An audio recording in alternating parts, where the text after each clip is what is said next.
വാ തുറന്നുറങ്ങുന്ന കുട്ടികളിൽ കൂടുതലായിട്ടും ഫ്രണ്ടിലത്തെ പല്ല് കുറച്ച് പ്രൊക്ലൈൻഡ് ആയിട്ട്, അതായത് ഉന്തി വരാനുള്ള ചാൻസ് കൂടുതലാണ്.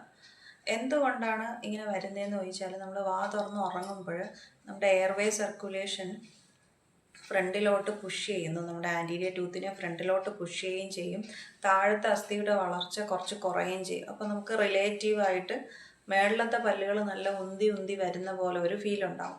മുതൽ ഒരു 12 വയസ്സ് വരെയുള്ള കുട്ടികളിൽ കൂടുതലും നമുക്ക് സാധാരണ ഉള്ളതിനേക്കാൾ നല്ല പൊന്തി ഫ്രണ്ടിലത്തെ പല്ലുകൾ നിൽക്കുന്നതായിട്ട് തോന്നുകയാണെങ്കിൽ ഉടനെ തന്നെ ഒരു ഡെൻ്റൽ ഹോസ്പിറ്റലിൽ കാണിച്ച് ഡോക്ടറിൻ്റെ കൺസൾട്ടേഷൻ എടുക്കണം. അപ്പോൾ നമ്മളിതിൽ ആദ്യം ചെയ്യേണ്ട എന്തെന്ന് വെച്ചാൽ, നമ്മളൊരു ENT ഡോക്ടറിനെ കാണിക്കണം. അത് ഈ ഡെൻറ്റിസ്റ്റ് തന്നെ ആയിരിക്കും സജസ്റ്റ് ചെയ്യുന്ന ഒരു ENTയിലോട്ട് റെഫർ ചെയ്യും. എന്നിട്ട് ENT ഡോക്ടർ ഫുള്ളായിട്ടും പരിശോധിച്ചിട്ട് മൂക്കിൽ എന്തെങ്കിലും വളർച്ചയോ അല്ലെങ്കിൽ മൂക്കിൻ്റെ അസ്ഥിയിൽ എന്തെങ്കിലും ചരിവോ എന്തെങ്കിലും ഉണ്ടെങ്കിൽ അതിനുള്ള കറക്റ്റായിട്ട് ട്രീറ്റ്മെൻറ്റ് എടുത്ത് ആ ട്രീറ്റ്മെൻറ്റ് പ്രോപ്പർ എടുത്തതിന് ശേഷം വീണ്ടും ഡെൻ്റൽ ക്ലിനിക്കിൽ കാണിക്കാം. അപ്പോൾ ഡെൻ്റൽ ക്ലിനിക്കിൽ കാണിക്കുമ്പോൾ നമുക്ക് ഇപ്പം അടുത്ത് വന്നൊരു പേഷ്യൻ്റ് ഒരു കേസ് ഹിസ്റ്ററി പോലെയാണ് ഞാൻ പറയുന്നത്. നമ്മൾ എന്താണ് ചെയ്യുന്നതെന്ന് വെച്ചാൽ, ഇപ്പം ENTയിൽ കാണിക്കുമ്പോൾ അവർക്ക് ഒരു കുഴപ്പവും ഇല്ല, അവിടെ നിന്ന് ഡോക്ടർ ഫിറ്റാണ്, നമ്മൾ ഡെൻ്റൽ ട്രീറ്റ്മെൻറ്റിന് ഫിറ്റാണ്. ഈ വാ തുറന്ന് ഉറങ്ങുന്ന ഒരു ഹാബിറ്റ് ആണെങ്കിൽ നമ്മൾ അതിനൊരു ഹാബിറ്റ് ബ്രേക്കിംഗ് പോലെ ഒരു അപ്ലയൻസ് ഇടും. അത് ഓറൽ സ്ക്രീൻ എന്ന് പറയുന്ന അപ്ലയൻസ് ആണ്. ഇങ്ങനെ വാ തുറന്ന് ഉറങ്ങുന്ന കുട്ടികളുടെ മുഖം കാണുമ്പോൾ തന്നെ നമുക്കറിയാൻ പറ്റും. അവരുടെ ഫേസ് ഭയങ്കര ലോങ് ആയിരിക്കും.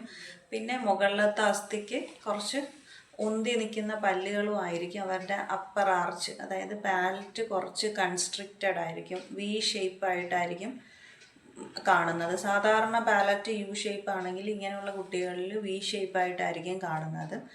പിന്നെ താഴത്തെ അസ്ഥി കുറച്ച് വളർച്ച കുറവും ഉണ്ടാവും. അങ്ങനെ ചെയ്യുമ്പോൾ നമ്മൾ ഓറൽ സ്ക്രീൻ, ആ കുട്ടികളിൽ നമ്മൾ ഇടുന്നതാണ് ഓറൽ സ്ക്രീൻ എന്ന് പറയുന്ന അപ്ലയൻസ്. ഈ ഓറൽ സ്ക്രീൻ ഇടുമ്പോൾ അവർക്ക് ഒരു കാരണവശാലും വായിക്കൂടെ ശ്വസിക്കാൻ പറ്റാത്ത ഒരവസ്ഥയിലോട്ട് വരും. എന്നാൽ ENT കാണിക്കുമ്പോൾ എന്തെങ്കിലും അവർക്ക് ബുദ്ധിമുട്ട് ഉണ്ടെന്ന് പറയുകയാണെങ്കിൽ നമ്മൾ ഓറൽ സ്ക്രീനിൽ കുറച്ച് ഹോൾ ഇട്ടിട്ടായിരിക്കും ആദ്യം ഈ അപ്ലയൻസ് ഇടുന്നത്. ഈ കുട്ടികളിൽ മേളത്തെ ചുണ്ട് ഭയങ്കര ചെറുതുമായിരിക്കും. അപ്പോൾ നമ്മൾ ഓറൽ സ്ക്രീൻ ഇടുമ്പോൾ അതിനകത്ത് ഒരു ട്യൂബ് പോലെ ഒരു സാധനവും കൂടി ഘടിപ്പിച്ച് കൊടുക്കും. എന്നിട്ട് നമ്മൾ ഒരു ലിപ്പിൻ്റെ ഒരു എക്സസൈസും കൂടി ചെയ്ത് ഈ അപ്പർ ലിപ്പ് കുറച്ച് ഫ്രണ്ടിലോട്ട് വരാനുള്ള ഒരു എക്സസൈസും കൂടെ കൊടുക്കും. ഇതൊരു 6 months കംപ്ലീറ്റ് ആയിട്ട് യൂസ് ചെയ്യുമ്പോൾ കുട്ടിക്ക് വായിൽ കൂടി ശ്വസിക്കാതെ മൂക്കിൽ കൂടെ തന്നെയുള്ള ശ്വസനം എളുപ്പമായിട്ട് വരും. എൻ്റെ പേര് ഡോക്ടർ അൻസി നജീമ. ഫോളോ ചെയ്യാനും ഷെയർ ചെയ്യാനും മറക്കരുത്.